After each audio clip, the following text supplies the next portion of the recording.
transcendence, renewal, outreach, and network. Today is your day to find your metro. Buenos dias. Welcome.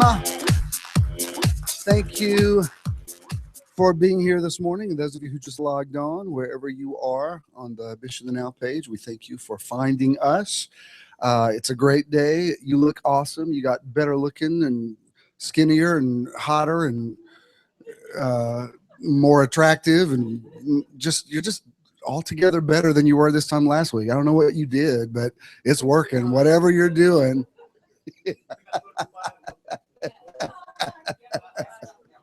Yeah, we have the current reigning Miss Dubai with us. Last week we started with our artist of the month, and he's not just a good friend, but he has a unique anointing. Eddie does something that I really haven't heard anybody else do, and he sort of brings the old in with the new. Totally on the page with me and with us, totally understands what we're doing, gets it. He was a friend of Church of the Now Midtown, and now he and Patrick are part of METRON, and I'm so happy for it. And I love that he's with us this month, and I know he's got something good for us. Would you please welcome the awesome Eddie Sellers. Eduardo.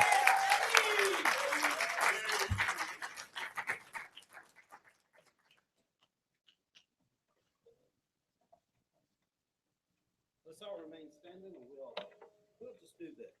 Sing with me. You should know the words.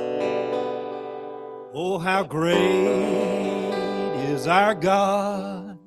Sing with me, how great is our God. And all will see how great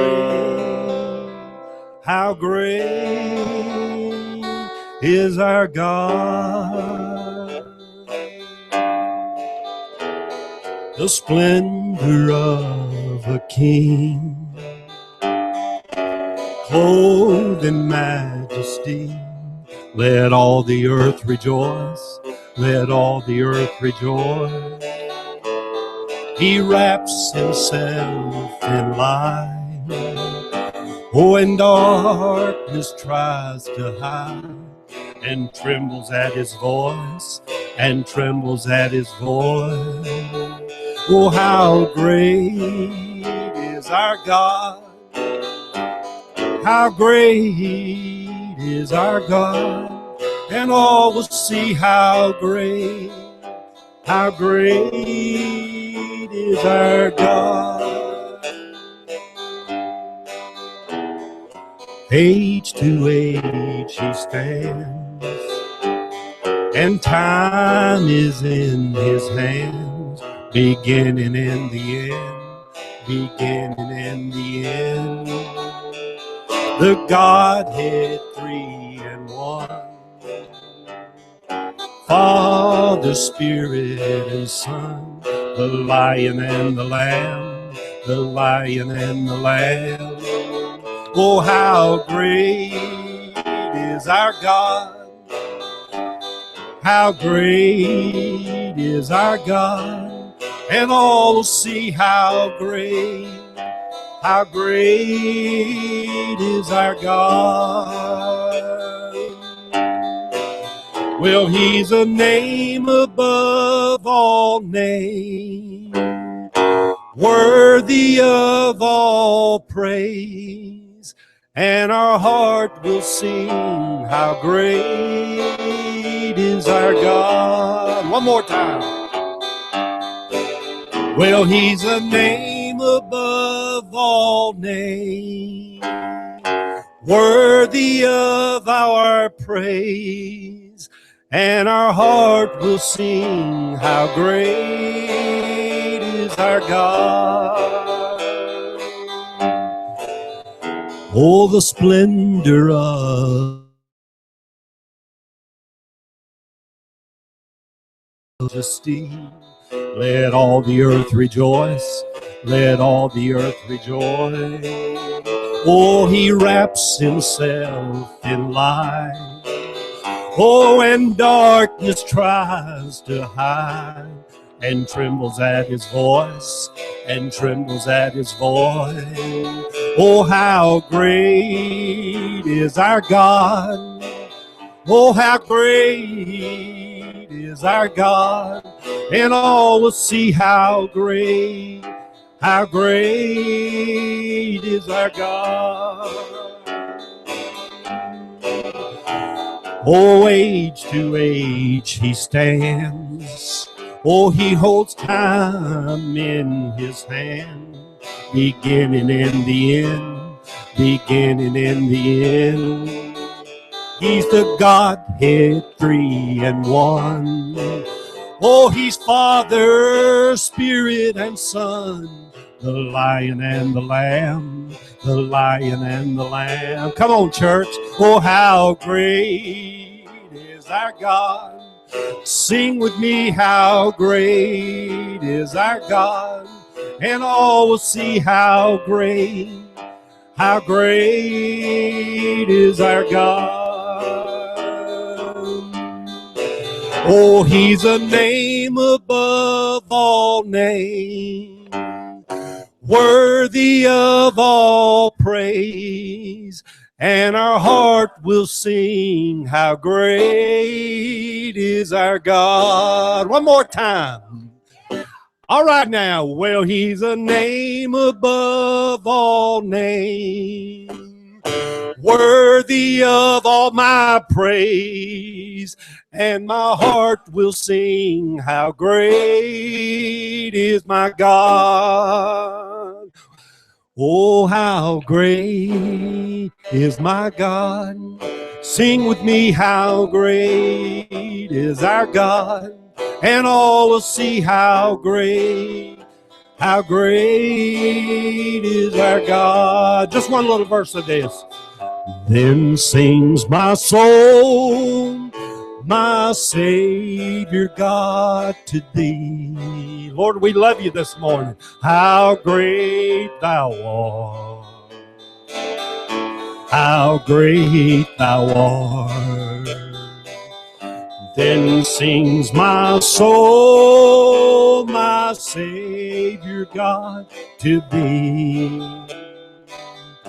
How great thou art. How great thou art. Amen. Be seated. All right. Now, one good thing about being Artist of the Month as opposed to Worship Leader of the Month, we have some liberties to sing whatever resonates with us.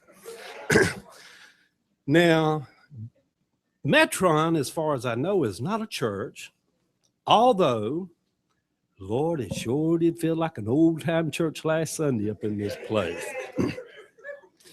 I got home and I thought, on the way home, I was like, Lord, I hope that mic didn't pick up all my shenanigans going on over there. But there was just so much that resonated with me, and so much confirmation. You know, I was sitting over, and Jim knows this.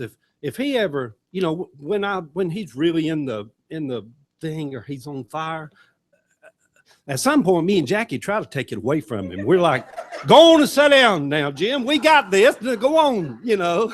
don't we can't help it. It just kind of gets in us, you know. We start throwing scriptures at him and tell him, oh, no, don't forget this. You own it, but don't forget this. And poor Jim, he's like, no, I got it. Now y'all calm down now. I'm being led up here. I got it. But there was so much that resonated with me. A couple of things. I'm going to sing a song about love. Not necessarily about God, but God is love, though, you know. And then when I look around, and I'm glad that I have love in my life, but as I've got older, it's like last night I was over at my little granddaughter's house. That's a special kind of love. And for those of us that have somebody we share our life with, that's another kind of love. I love that kind of love. that kind of love where you snuggle up and take weekend trips and share your life with them. And, you know, they kind of see you like you don't let other people see you. They know you, they know the real all of you, you know. And, but anyhow, the person I've spent the last 6 years with, when Jim was talking, and I call him Jim, some people call him Bishop, whatever. He said we can call him whatever we want to. But when he got on that scripture about the Bible didn't mean to call an elder board or a deacon board. He, you know, when he said call the elders and let them, you know, let them lay hands on them or speak good words over them or whatever. Well, I got, you know, of course I got to shouting and all, and thank God this mic don't pick up all of our shenanigans out there. Yeah, but I got to thinking back years ago when I left a doctor's office and I was told I was HIV positive, and I was devastated. And I went home, and in the midst of my devastation, I thought, I need to call a realtor and put my house up for sale because I'm going to die. Now, I know that might seem crazy, but that's all I could think of. I need to start, you know, like Hezekiah in the Bible, I need to set my house in order. And because I didn't know anybody that was openly HIV positive that I could talk to, so I sought out someone who was HIV positive, who happened to be Patrick, who had been HIV positive since he was a teenager. And I kept telling him, I'd like to talk to you. I don't know, you know, and I'm older and he's younger. And I'm like, I need some guidance. Well, when Jim was talking about that, he'd already been through it. I asked him, I said, how did you deal with it when they told you, you know? He said, well, I figured I was going to die. And I just figured if I'm going to die, why not die in the city I love? And so I just moved to Paris. And I'm like, well, Lord, I ain't moving to Paris now. I might move to LJ, but I ain't moving to Paris now.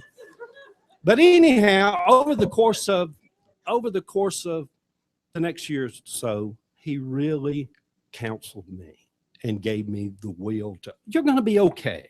Oftentimes when we go to the hospital or somebody's going through something, they just need somebody to tell them you're going to be okay. You know, you're going to be okay. And all the time we are. We're going to be okay one way or the other because we have a mighty God that created and watches over us. So anyhow, it started out as a friendship, and a few months after that, my oldest daughter shot herself. And for about 3 months, I was sitting at the Grady night and day, and I just come home, and I was a basket case, just a wreck. Like, you know, how could my daughter, why would she have came and talked to me? She was going through depression. She really messed herself up bad. And, but Patrick, during that time, if I had one person that really just comforted me and told me, you'll be okay. You're going to be okay. Would try to get me to eat. And you know, when it means something when people that love you or like you don't run off and leave you when you're in a dark place. I don't know if you've had people like that, you know, but when you're really at your wit's end, you look around, and when it's over, you look back and you're like, that one stood with me. That one stood with me. I don't know what happened to the rest of them, but these stood with me, held my hand. And so anyhow, long story short, at some point after that, I looked back on it, and it became more than a friendship. And we've been together for a little over 6 years now that we've lived together.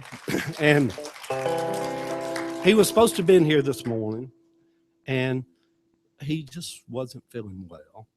And his HIV is probably progressed a lot further than mine has, and I see the side of him that others don't see in his struggles. And although he's always got that big smile or whatever, but for you that have people that have love that's close to you that you love, I'm Artist of the Month. I can sing about love.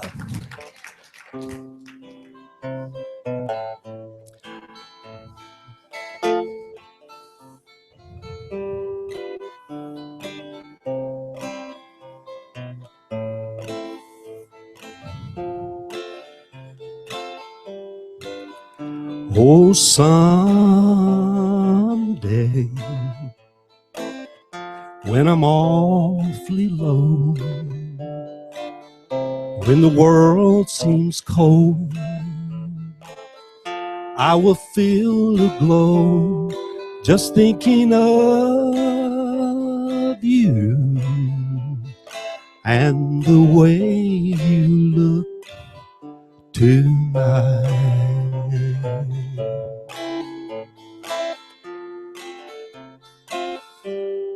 Yes, you're lovely with your smile so warm and your cheeks so soft. There is nothing but to love you just the way you look tonight.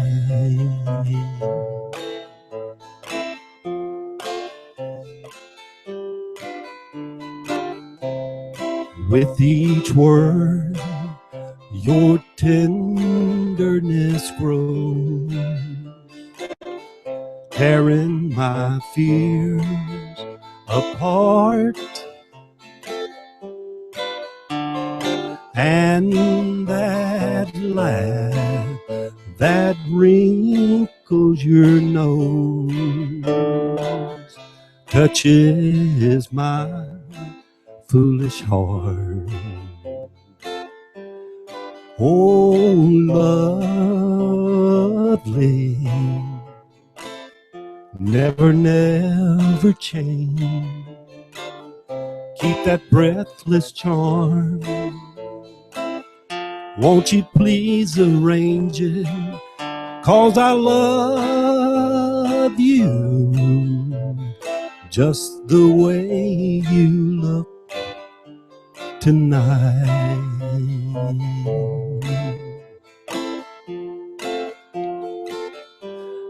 Call someday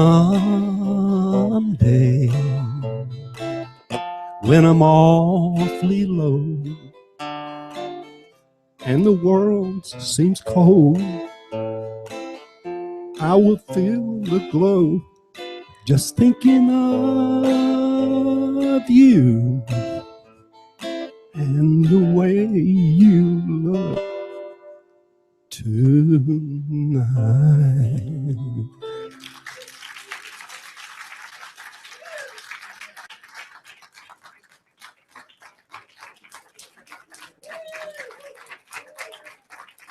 Beautiful.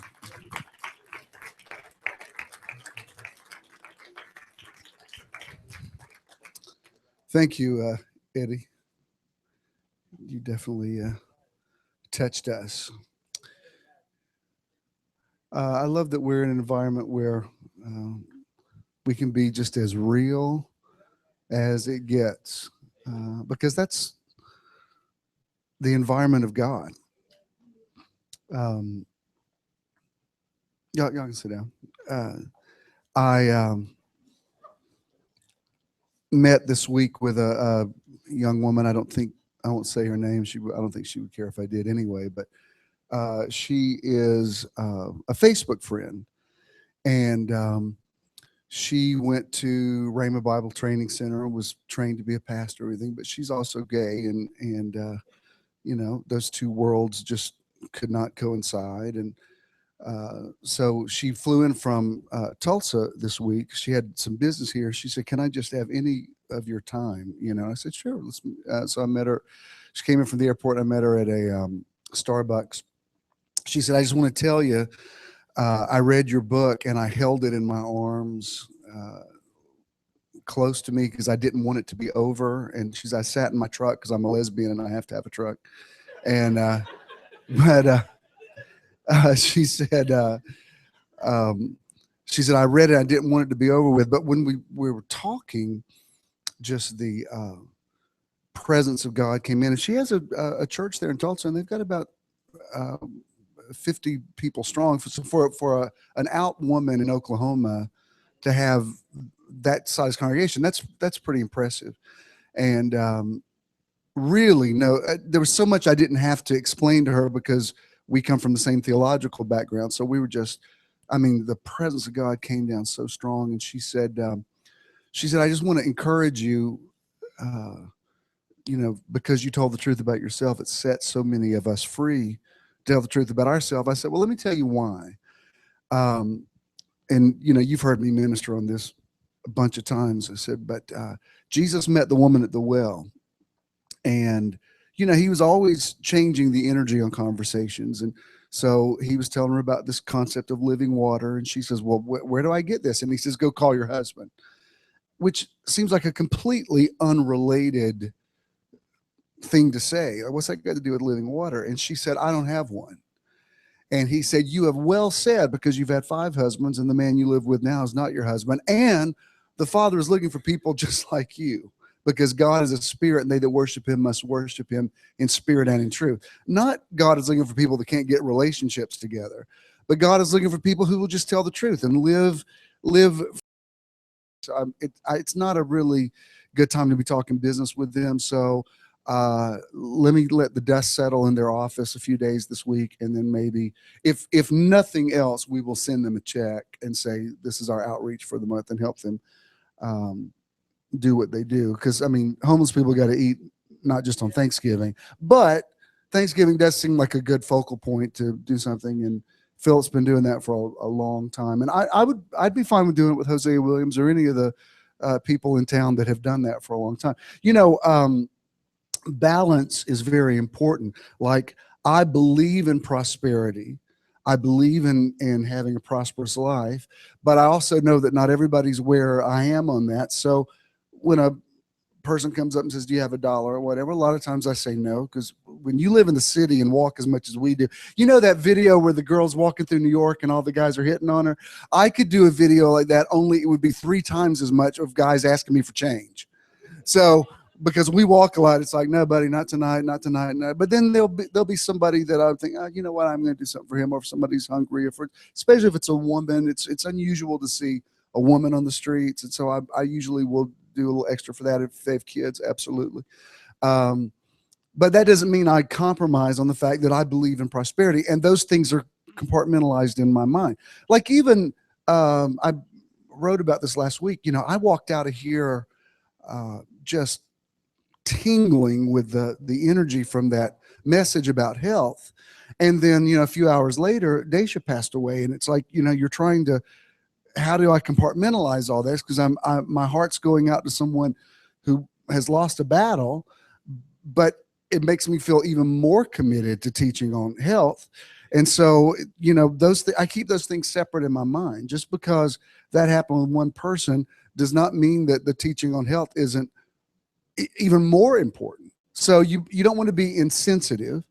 Like, I wouldn't have stood up at the funeral yesterday and said something about it, and that there's a reason why Paul said, rejoice with those that rejoice and weep with those that weep. But I will say this about going to the funeral at the Assembly of God Tabernacle yesterday, because in the last 4 years, I've been to several funerals there. And, when you go there, you see a lot of people from your previous world. And yesterday was like a really good experience. I was amazed. I think it's because I've changed on the inside and people are taking their cues from me, but everybody was just overtly friendly. Even people that I was surprised were. And I don't know, that was encouraging to me, because there was a time driving up to an Assembly of God church, the neuropaths in my brain were just taking me to a lot of dark places. And yesterday it was all about, I'm trying to be here for Philip and let's celebrate this woman's life. And, you know, I hate that she left the way that she did, but she did live this awesome life. So we'll grieve her later, but right now let's go honor her and what she did. And it was not a bad experience at all. I mean, it used to, I'd have to just nearly come out of those things like, I got to get the funk off of me, but it wasn't like that at all. Now I don't feel connected to it anymore. Like when I'm in traditional church now, I think I'm not this, I'm not, and no, I don't, namaste, God bless y'all, but my head's in a very different place now. And I'm glad that I can go there, and it is what it is, and I enjoy it for what it is. But, you know, I'm involved with people that are very next level. So anyway, so I'm thinking about what I want to do for Christmas. I kind of want to do everything for Christmas, but I want, you know, it's like, let's go to the Messiah and the Nutcracker and Collinwald and, you know, but how much is it going to cost, Bishop? Only $5,000 to do all, you know, buy one ticket. We'll go to the lighting of the tree. Cause I mean, you know, I go to everything and I love everything. So who knows, but it will be fun. And our last event was just a hoot and a half. We just had such a great time. So anyway, all right. I know you were ready. So we've already said that we're in agreement. I speak in this atmosphere and I say, let there be light. This is our second installment about optimal health through infinite love and gratitude. You don't have to turn to Luke chapter 17, but if I was going to refer to a story from the Gospels that really sort of makes my point, it would be the story of the 10 lepers. I went back and read it last night, and I had forgotten that the lepers were Samaritans. So they weren't just, well, you think about, Eddie talked about HIV. There was a time 30 years ago, if he had said that, people would have gotten up and walked out of the room. Now we're much more sophisticated, and we know you're not going to catch it. It's not airborne. I want people to understand that about Ebola. You're not going to, more people have married Kardashians than have Ebola. And the reason, I even talked to,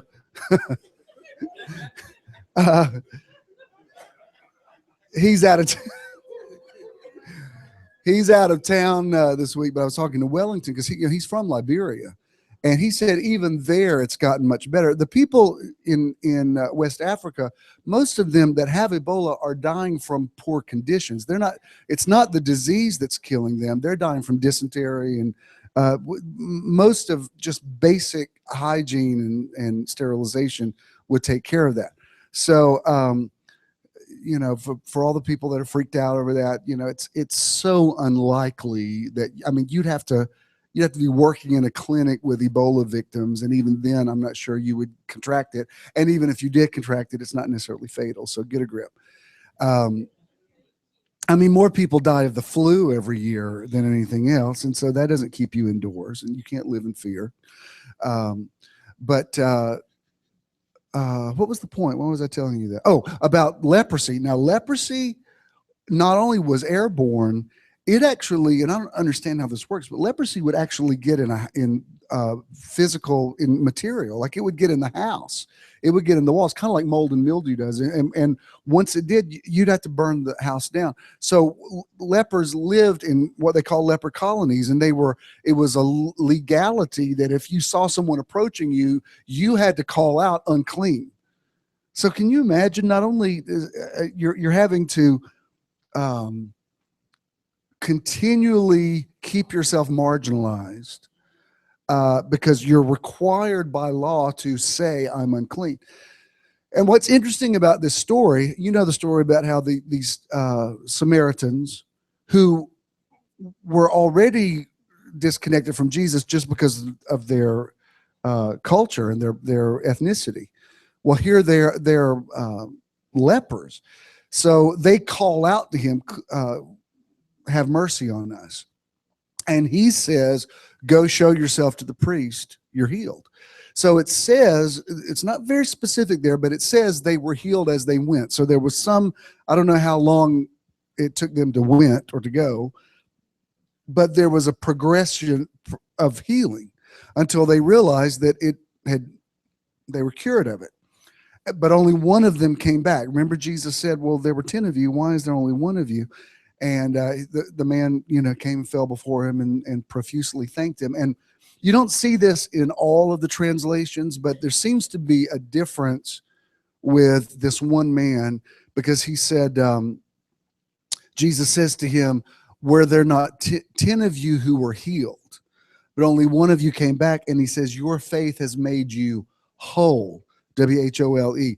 Wholeness is a whole other dimension from health. I don't want to read more into the word than is actually there, but to me, wholeness is soundness. It's mental health. If you're physically well and depressed all the time, you're not whole.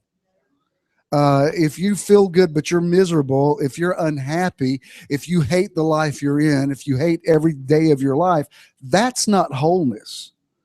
And as much as I want to be healthy, if there's a difference, I actually prefer wholeness to health. Health is awesome, and I'll take health over sickness any day, but wholeness is better. So the implication there is Jesus says your gratitude has taken you to another level.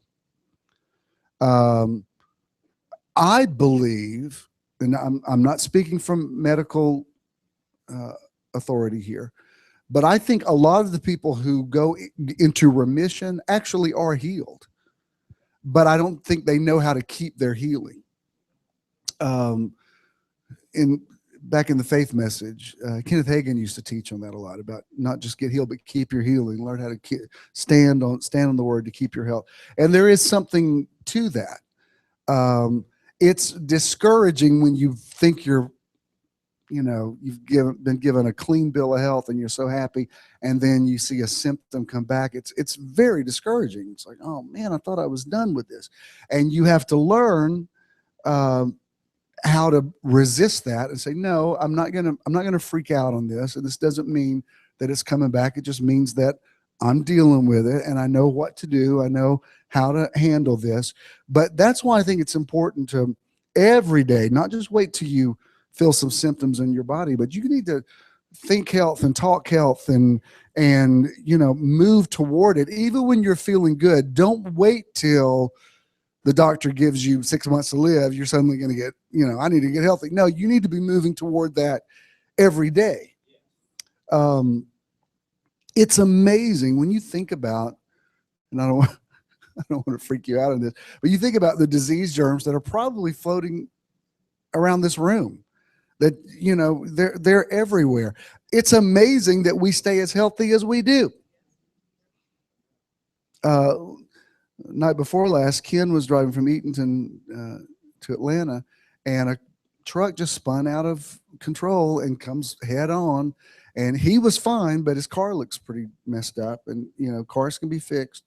But of course I was thanking God that he was okay. But I thought, it's amazing that we drive on the expressway and come out unscathed as much as we do. Have you ever thought about it? Like, wow, I'm going really, really fast, and these other automobiles are coming really fast at me, and we're just passing each other. Really, every time you get home in one piece, you have done the impossible nearly. But I'm saying that to say, every day you ought to think, oh, I'm so happy to be healthy. I'm so happy to be feeling good. I'm so happy, and look, if people think you're bragging about it, that's their problem. Last week when I told you that my trainer, who is 21 years my junior, thought that I was 13 years younger than I am. All this time that we've been working out, he thought I was 13 years younger than I am. I had to show him my driver's license because he didn't believe me. You think I'm not going to talk about that? Excuse me. I'm having that printed up on t-shirts. And the more you talk about it, the other thing, pardon me, I'm going to brag about it, but last year when I lost weight, I got down to a certain number. When you're losing weight, you hit that one number, and you're like, I just cannot get below this number, this stubborn number. And one day this week, I thought, all right, I'm going to get on the scales. And I was 3 pounds below the immovable number. And psychologically, it just did something so good for my head. I was like, I can do anything. I just needed, I know this seems like a small thing, but I just needed that little something. And the more you talk about it, I'm telling you, then that have more will be more will come. I was just thinking about it, and I was like, I'm 3 pounds under my number, 3 pounds under my number. We got home, got in the elevator, two $20 bills on the elevator floor. I was like, universe trying to give me money. I went down, asked the concierge. I said, Fred, did anybody mention about dropping some cash on the elevator? He said, no. I said, well, I guess it's mine now. Just want you to know, if somebody asks about it, I'll give it up. But right now, these 220s are mine. I was like, I'm skinny and I got $40.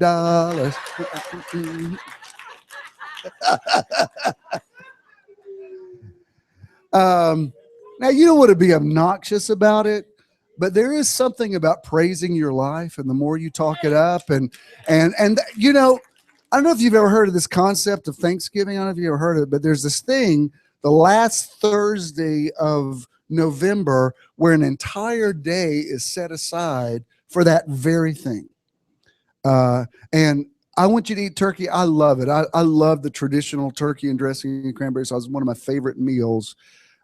There's different restaurants that we go to that actually have that, and I order it a lot during the year because I love it. I love, not only is turkey good and good for you, but I just love this psychologically, the way it makes me feel to eat a turkey and dressing dinner. It has a lot of happy thoughts connected to it. And but eat your turkey, whatever, but wherever you end up on Thanksgiving, make sure that you take a minute and say what you're thankful for, because it's important. Now, this month we're talking about how gratitude is connected, optimal health through infinite love and gratitude. And this is off of Deepak Chopra's website. But before we get to it, let me show you this scripture. This is 1 Thessalonians chapter 5, verse 16, 17, and 18. And I am in the Jonathan Mitchell New Testament. It's very wordy, but they're good words. Let me show it to you. He says, it's where the King James says, rejoice evermore. Here's what the Greek says: be continuously rejoicing always, or find joy in every situation. May I say that again? Find joy in every situation. Always express constant joy. Continuously think, speak, and act with a view toward having well-being and goodness unceasingly, or by habit be praying intermittingly. That's where King James says pray without ceasing. Within the midst of everything, be continuously giving thanks, or in union with all people, be habitually expressing the goodness of grace and the well-being from favor, for this is God's intent, will, purpose unto you in Christ Jesus, proceeding or into the midst of you folks in union with the anointed Jesus. Again, it's a lot of words, but what he's saying is it's a cliche, but you look for the silver lining in everything. I hated that he had a little wreck. I was happy that he was okay. I said, you know what? Let's go out and celebrate and get something to eat, because and you know, we usually split the check. I said, no, I'm buying dinner tonight because I'm happy that I'm not sitting in an emergency room with you. So we turned,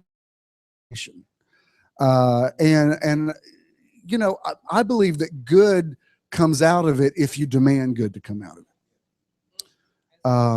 Some of you that were part of Midtown Church remember what I went through. I didn't really talk about it in Covington, but I went through something with Jared, my oldest son, that he could have gone to prison for a felony. He could have gone for 20 years. And it was really kind of a thing like police entrapment that happened. But, you know, it was what it was. And, you know, he called me one night, and I'd already been to his arraignment, and I'm looking at him. You know, it's a trip when you see because Jared's a little guy, and you see him handcuffed between these two men that are both 6'7", and you know, he looks like a 12-year-old in there with all these, you know, guys, and your paternal instinct wants to get behind that glass and get your kid out of there. But you know, it is what it is. He's a grown man. And he called me one night. He said, Dad, I'm freaking out. He said, I cannot go to a penitentiary. He said, what am I going to do? And I said, Jared, I can't do anything for you at this point. I said, you remember some of the Bible stories I taught you when you were little, and one of them was the story of Jacob wrestling with the Lord, wrestling with the angel. And I said, you're going to have to wrestle this thing and not let it go until a blessing comes out of it. And he got a hold of it. He understood it. A few weeks later, he went back. Not only did they drop the charges, he was expunged. Like there's not even any trace of it. And it taught him a very valuable lesson. See, I mean, even if he was on probation, he couldn't do international travel. He's in London right now. And one night this week, I texted all four of my kids. There's a show that we like to watch, and I said, why don't y'all come over and we'll do some food? And Christina's like, I just got back from New York. I don't have a babysitter. Jonah texted me, I'm flying out of Denver. I've got a gig in Las Vegas. Jared texts me, I just flew in from London. I got to go to Texas tomorrow. I'm like, are y'all making this up? If y'all don't want to come over, just say I don't want to come over. I'm like, yeah, I'm having dinner with the King of Spain. Like y'all are just making this up. But sure enough, we picked up Jonah from the airport last night. He did a gig with Sinbad. He's got pictures of Sinbad, him and Sinbad. I said, would you tell Sinbad I've quoted him for years in my sermons? Those are my kids. Anyway, Jared couldn't do any of that. So the point is, you have to take a thing and turn it into a blessing and say, I'm not going to let this thing go until it blesses me. Now, Jacob did limp away from it. Remember, his thigh was out of joint. So I'm not saying that a thing won't scar you. There will be something that happens to you that's obviously, it's going to make you a little more sober, but it doesn't have to hurt you. It doesn't have to kill you. If anything, it can make you stronger. And you can walk away saying, I may have a little bit of a limp, but I'm going to turn it into like this. And people are going to say, where'd you get that cool walk? You got so much swag. And you'll be like, what can I say? And you don't need to tell them that you're limping because the angel put your thigh out of joint. You just turn it into, man, that guy's got the coolest walk of anybody I've ever seen. Mae West, the inimitable Mae, she was less than 5 feet tall. And you talk about somebody that sort of reinvented herself, because she was not a beautiful woman, but she created the illusion that she was. And so because she wanted to be eye level with her leading men, the reason she wore those long dresses is she had these built up shoes that were like this tall. So the reason she walked like that is because she's like walking on these like space shoes, but she turned it into like all these women are trying to emulate the Mae West walk. They didn't realize it was because she had those big shoes. She was trying to at least be 5'5". And but you take what you have to work with and you turn it into something cool. She turned it into a legend for herself. Now, morally, I can't say that, she was somebody you normally talk about in sermons. But you all know who I'm talking about when I said, there's no question that she became a legend. And it's just interesting to me that people who have become something different, a lot of times it was their impediments that they were learning how to deal with that actually made them special, made them unique. So what's that got to do with health and gratitude? Well, this is what I found on Chopra's website, and I thought this was interesting. Let me show you what it said here. It says, gratitude is an immensely powerful force that we can use to expand our happiness, create loving relationships, and even improve our health. Many of these, including research by renowned psychologists Robert Emmons and Michael McCullough, have found that people who consciously focus on gratitude experience greater emotional well-being and physical health than those who don't. In comparison with control groups, those who cultivated a grateful outlook. Before I show you this, what they did is they had three different control groups. One group kept a gratitude journal every day. One didn't, and one, I forgot what the third one was. It was something like I don't know if they just didn't do anything with it. One group complained, but it all absolutely affected their health. I actually thought about buying you all a journal and passing it out and say, just make a list of what you're grateful for. Because I'm telling you, there's more stuff, good stuff happening for you than you realize. Until you start writing it down, you don't notice it. You don't realize it. Like, I'm happy that it's not raining today. It's so much easier to get here when it's not pouring down rain. I would have showed up anyway, but it's nice. It's not, and I'm not saying that we're not going to have meeting when it rains, but isn't it nice to come when it's nice? Well, be grateful for that. Did anybody walk here this morning? No. So obviously you have some mode of transportation, and you must have fuel to put in it. And for right now, it may be temporary, but the gas prices are low. It's nice when I go fill up. I'm like, wow, that's like $10 less than it normally is. I do want to know all the people that were blaming the president for high gas prices last year. Why aren't they giving him some credit for it? Because the president really has nothing to do with it. But they were throwing him under the bus last year. And this year, I'm like, well, then give him some props for it being low. But I digress. But, it's nice when you go and like, yeah, $10 off. I'll put that with my 220s that I found. I got $50 and I'm skinny. And if you don't write it down, honestly, I keep there's a log going on in my head all the time. Like, I paid off my car not long ago. And every time I get in my car, every time I get in, I think, my car's paid for, my car is paid for. I just love it. It just makes me feel like I'm grateful every time. And I have 2 new tires on it. I think about it every time. Whatever you got that's good, focus on it. All right, this is what these doctors proved. The people who were grateful felt better about their lives as a whole. They experienced greater levels of joy and happiness. That's a given. They felt optimistic about the future. They got sick less often. Now, let me say this, and this is just recently become a reality, Mike, because I, in the past, have been a news junkie. I love the news so much that I actually have, especially when I'm by myself, I'll sleep with it on. I like knowing what's going on. I mean, when, I was raised among people who revere the news. I mean, like my grandfather back when, the Huntley Brinkley report, and when Walter Cronkite came on, like all those, like, shh, I mean, you'd get a belt taken to you if you made noise during the news. I remember my parents always watched that 11 o'clock news. And then when 24-hour news came on, some of us nearly went overboard because, we're watching it. If you ever watched the news cycle so much, you're thinking, I've already seen this story like 3 times. Why am I still seeing it? And you just get kind of addicted to it. I am not in any way saying that you should not be informed, because I believe in being informed. I went and voted last week, and I love voting. I just, whether my people get in office, not just the fact that I got to vote. I love it. It makes me feel very empowered.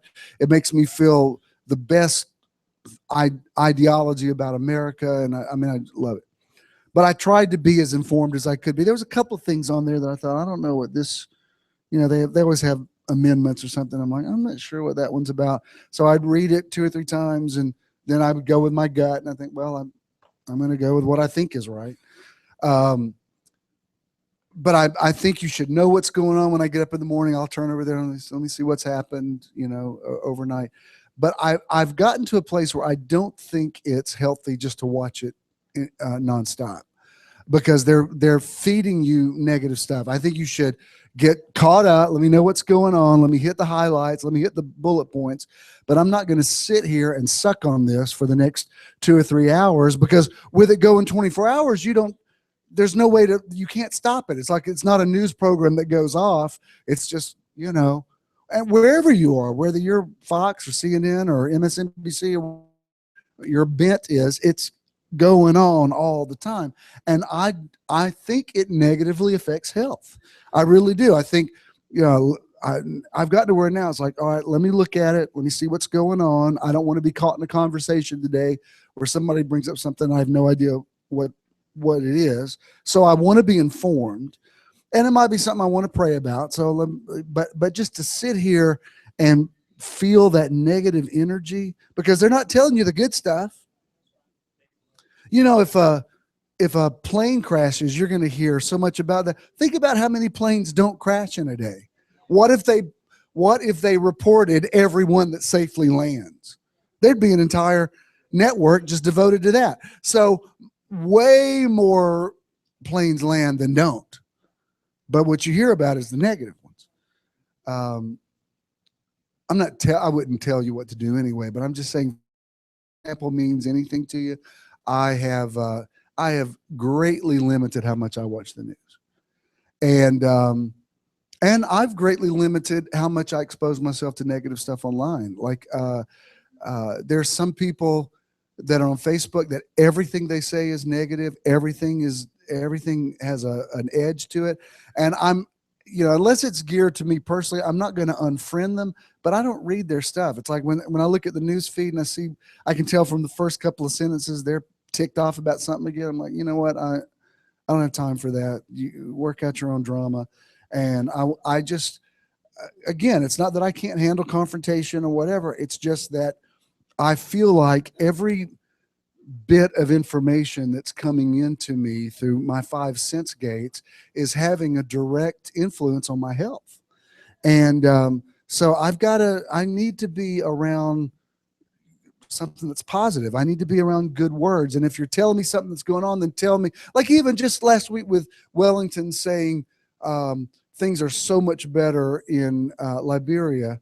He said, because his family's all over there. He said, I just talked to my brother and he said things are, regardless of what they're saying on the news, things are markedly better now. And that's not news people telling you that. That's people who actually are from there and live there. Well, that's empowering to hear that. So when I hear somebody say, are you afraid to go to New York? There's Ebola in New York. Well, baby, there's everything in New York. But that doesn't mean I'm going to get it or I'm going to connect with it. And, after a while, you just live in your house, can't go anywhere. I remember one time I was watching the news, this years ago, and somebody's house in Florida just fell in a sinkhole. It's like the house was here, and with no warning, it just goes, it just falls in and I thought, wait, there's no way you could prepare for that. You could have attack dogs and storm windows and a alarm system, and you could have state-of-the-art pipes and wiring or whatever. Your house falls in the ground, you might as well go out for dinner. It's how are you gonna, how do you prepare for that? So that's just a word maybe to use. Like, don't just think of those things that are true and honest and just. And I'm not saying be an ostrich with your head in the sand. I don't think that's realistic. I think you should know what's going on. I do want to know what's going on. I do want to be politically engaged. I just don't want to feed on it constantly. I will hear it, but I'm not going to just do it nonstop. All right. They exercised more regularly. They had more energy, enthusiasm, and determination and focus. They made greater progress toward achieving important personal goals. This is just from gratitude. This isn't anything special or unusual about them, just keeping a gratitude journal. They slept better and awoke feeling refreshed. They felt stronger during trying times. They enjoyed closer family ties. And isn't that the truth? Don't you want to be around the family members that got something good to say? because you know that one that has your number that you're like, oh, low, and that number is like, oh, this ain't going to be good. I will say this, however, and this goes back to them that have more will be given. Um, I went to this funeral yesterday, and there was a family member of mine there that I don't know what this person's issue was, but it was not mutual. They got some issue with me. They got some thing going on, and they, unfriended me, blocked me, whatever. I'm like, I don't know what your drama is, but I ain't thinking about you at all. But whatever you're mad at me about, hope you can work it out. Well, I saw him yesterday, and I was glad to see him and hugged him. And I mean, I just was legitimately glad to see him. I was like, I don't have time to even do passive aggressive anymore. Like I don't, when I see my enemies, I'm like, you know what? I've ended up so good. It would be bad taste for me to even give you the cold shoulder. So I'm just gonna say hey or whatever. And my family member left me this beautiful message. Actually said, my heart did burn within me to see you. And he met Ken, because I told Ken a lot about him. I said, he really does exist. I mean, there he is. And he said, I just was so glad to see you. I just want to tell you I love you so much. And I thought, well, good. Then there's nothing for us to, I don't need to call you and say, what crawled up? I mean, what was your dealio? Because it doesn't matter. He had something he had to work out with me. And it's like, I told Ernie and Avery in Chicago this weekend doing grandbaby stuff. They're probably streaming. Hey, y'all. But I meet with Avery during the week. We have our little sort of staff meeting and get all the business stuff caught up. And I was telling her something about this week. And I said, this is my goal. I want to get to where any name you mention to me, it doesn't even make the needle move. Do you know what I mean? It's like, because you know how that is when you hear somebody's name and you're like, oh, warning, Will Robinson, danger. But I just want to be so at peace with everybody that no matter who you mention, and I've had lots of people do me bad, but I've learned now it's like, you know what goes around comes around, and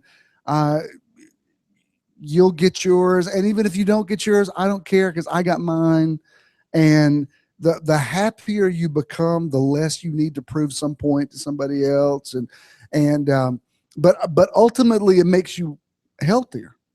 Now with family members, there's some people you can't cut yourself off from, but what you can do is sort of navigate the way the conversation goes. If you know this is the way they think, then change the dynamic of it. Learn something from Jesus. Jesus constantly changed his, somebody would throw something at him and he would just come at them with something entirely different. Just try it. They were more likely to help others and offer emotional support.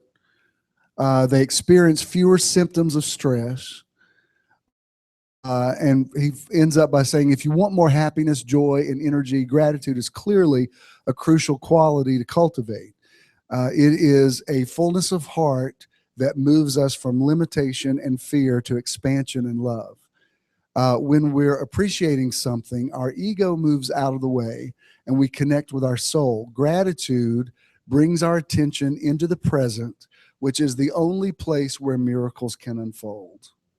The deeper our appreciation, the more we see with the eyes of the soul, and the more our life flows in harmony with the creative power of the universe. I mean, that's some good stuff. And this has been scientifically proven. Like, these are people whose health became markedly better just from the fact that they were grateful. Now, you tell me something's going to make me healthier, you got my attention. You tell me something's going to make me whole, then I really want to know, like, all right, this isn't just about being grateful because it's the right thing to do. This is grateful because this is gratitude with an intention. This gratitude is going to help me become a better person. What I tried to take away from even this funeral yesterday, because I believe grieving is appropriate. I don't think grieving is a negative thing. Jesus knew he was going to raise Lazarus from the dead and still wept when he saw the tomb. Those things are not mixed up in my head. Dacia's daughter gave a very heartfelt homage to her mother, and you could tell they were really, really close. And when she broke down and said, "I miss my mommy," everybody could feel that, and it was appropriate. It wasn't maudlin. It was like, honestly, I could relate to it more than somebody standing up saying, "She's dancing on streets of gold today." That doesn't make me feel better. That feels creepy to me. Like, that's inappropriate. I don't like when somebody says, "We're not going to cry for her." Well, yeah, it's appropriate to cry. That doesn't mean, you know, you're going to be depressed for the rest of the year. It just means like, wow, I'm sorry that happened with her. Now, what it does, this is what I try to take away from it. Make every day count, because even if you live out your 120 years, it's still going fast. I mean, I have determined not to say, "I can't believe it's the holidays again," because it doesn't slow it down. And it's here again.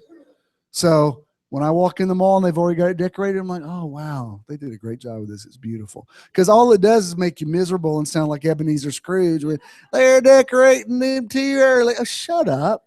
That's what they do. And it's Christmas, and enjoy it.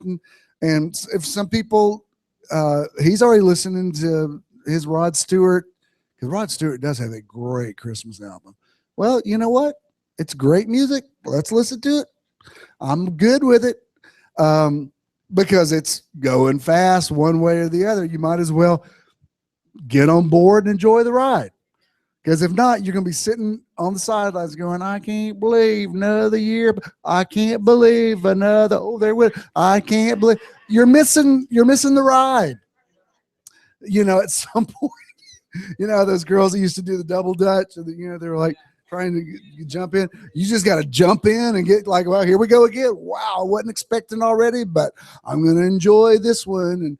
And I think, wow, fall went really, really fast, but at least we milked it. I mean, we went everywhere I could think of where a leaf was turning, and took pictures or whatever, because I love it. And I didn't want October to go by me and go, "I didn't see one leaf turn. I want to see all of it." I mean, I went even before they were turning, like, that one's looking a little brownish. Till the very last one. I mean, I'll be watching when the last one in a few weeks falls off the tree. Like, okay, and we're done. Okay, now it's officially winter. But I just want to enjoy every bit of it. And that's all a part of what makes you healthy. And when you do see that someone's life ended early, it doesn't mean it's going to happen to you. It doesn't mean you have to be insensitive to it. It means that you need to say, "I don't need to waste one day on something that's silly and doesn't mean anything." It was interesting, because I've been to this church for several funerals in the last several years. And I was remembering, when I go there, I remember things that were said at previous funerals. And I was remembering somebody who's gone on having a problem with somebody else who's gone on. And I remember it going on at that funeral. And I thought, they're all gone, and their drama doesn't even matter now. And I don't want to be known for the drama. Do you know what I mean?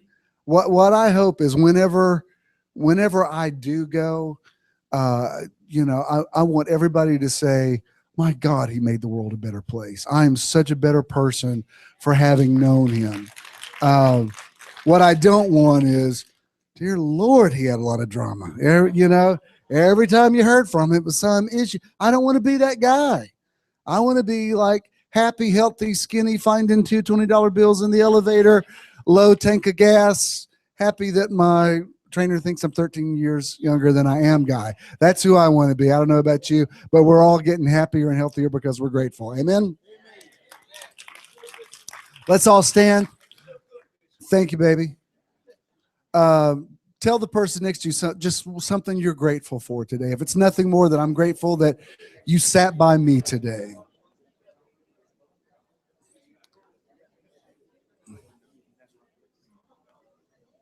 Look around here. Nobody in here is breathing on an oxygen tank this morning. That's good. Nobody's hooked up to an IV today. Nobody's in prison. At least not here. You might be running from the cops, but they hadn't found you yet. Everybody had something to put on this morning because you didn't come to church without clothes. So you got something in your closet. We're just grateful.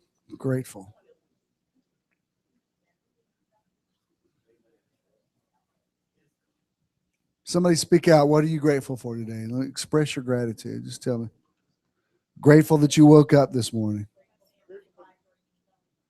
Grateful for my vibrating bones. Man, that's such a good word. Grateful for the people in your life. Absolutely. What do you? Wait, what? What'd you say, Miss Lillian? Are you going to be 35? 83. No, you did not.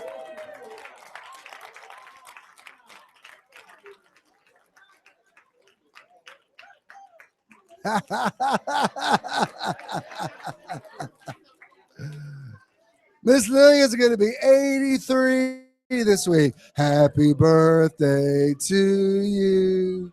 Happy birthday to you.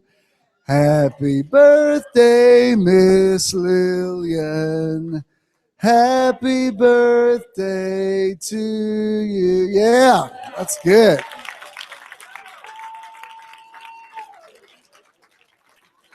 Now that's the way to do 83. Back when we had all the music cranking and everything, the louder and wilder it got, like Miss Lillian's just like going with it. What else? What were you saying, Eddie, that you're grateful for? I'm grateful that I got out of the shower this morning. Yes. And I'm grateful that I got dressed and I tried on. This is 1960s retro jacket. And the reason I kept trying on jackets, I just kept looking better and better. And I finally picked the one I wanted to wear. Not only am I grateful for that, but I come in and I see this jacket. I'm like, oh no, she is. You mean Miss Dubai, the reigning queen?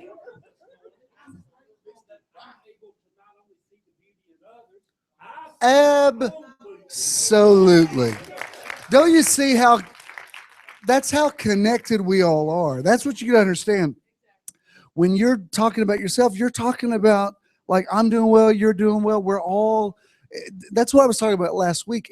Like when I hear somebody stop smoking, I'm not smoking, but it affects me. It's like, oh wow, you're moving toward a healthier existence. That's cool. That's in some way that strengthens me. I find a way to relate to that. It's like, wow, that's going to make it easier for me to make good decisions in what I eat this week or whatever.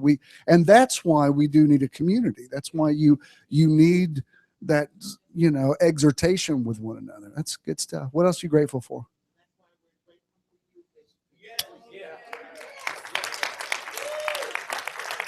I'm grateful for you, Miss Leona. Love you guys. All right. Let's we didn't play this last week because it was the anointing was too we were all Pentecostal last week. Go ahead and run this and then I'll speak a blessing over you.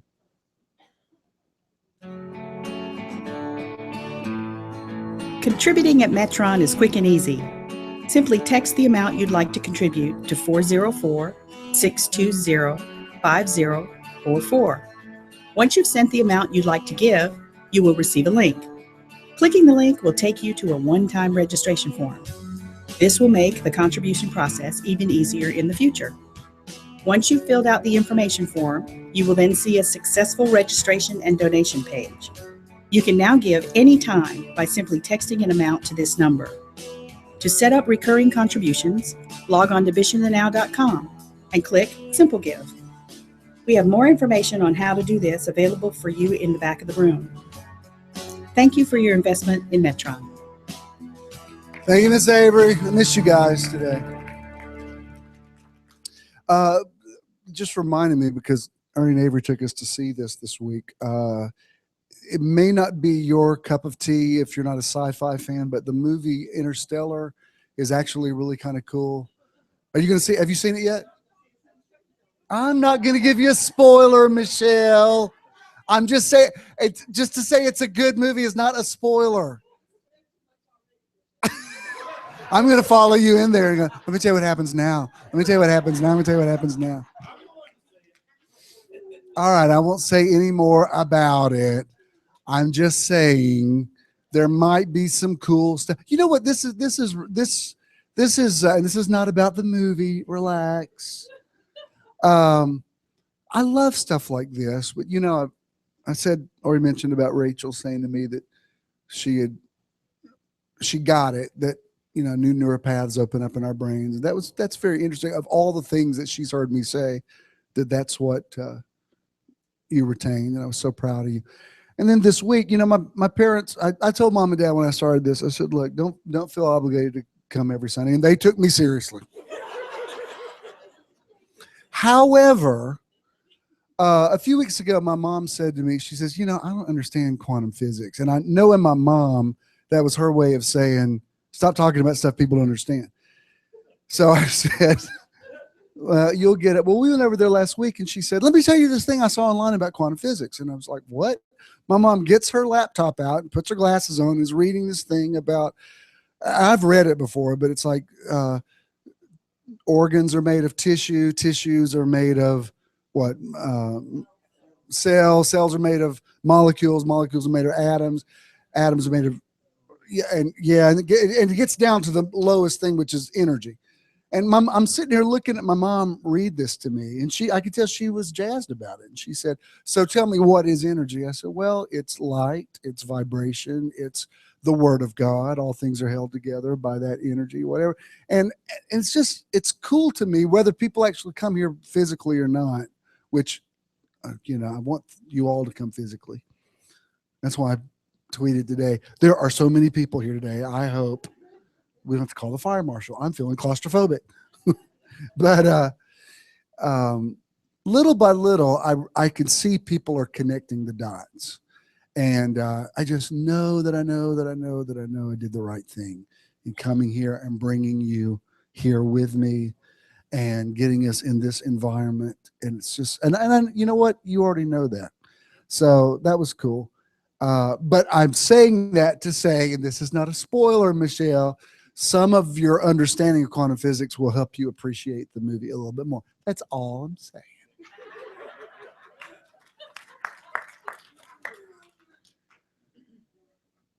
But Rosebud was a sled. And the guy was actually dead at the end of Sixth Sense. No, the old movie.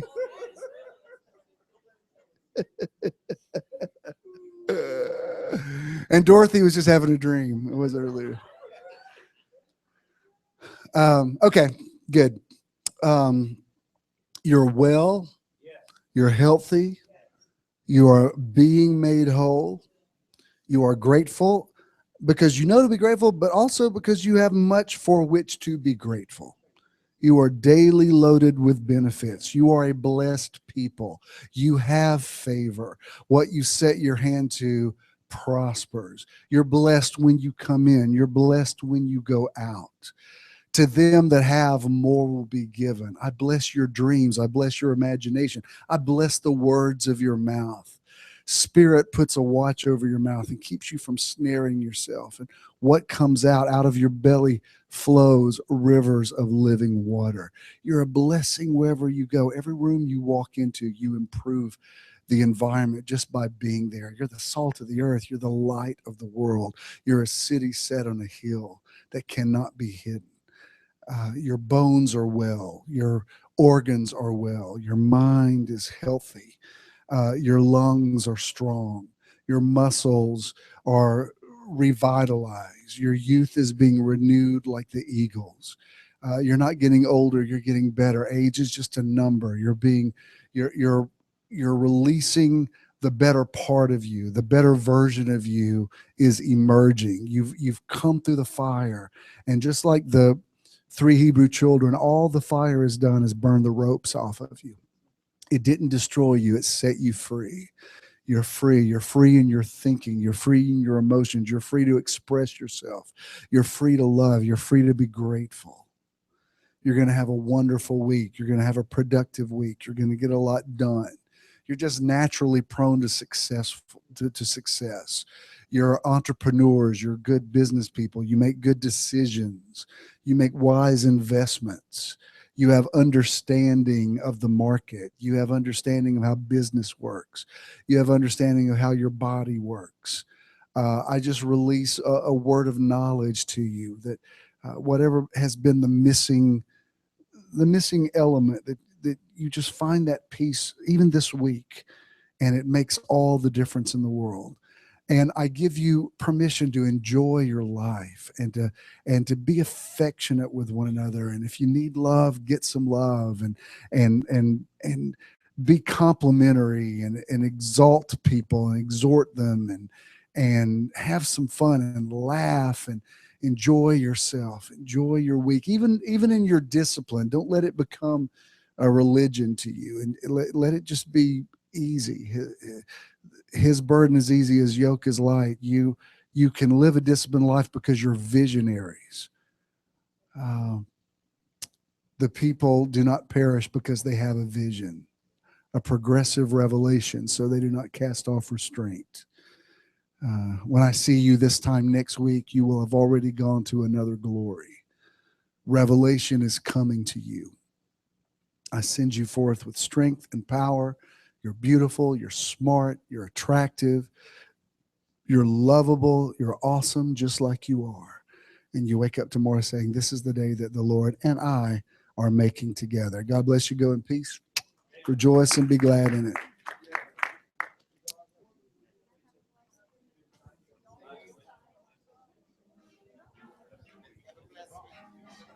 Love you, Bishop. You have a great week. Hey, bud. And thank you so much, man, for helping me to live my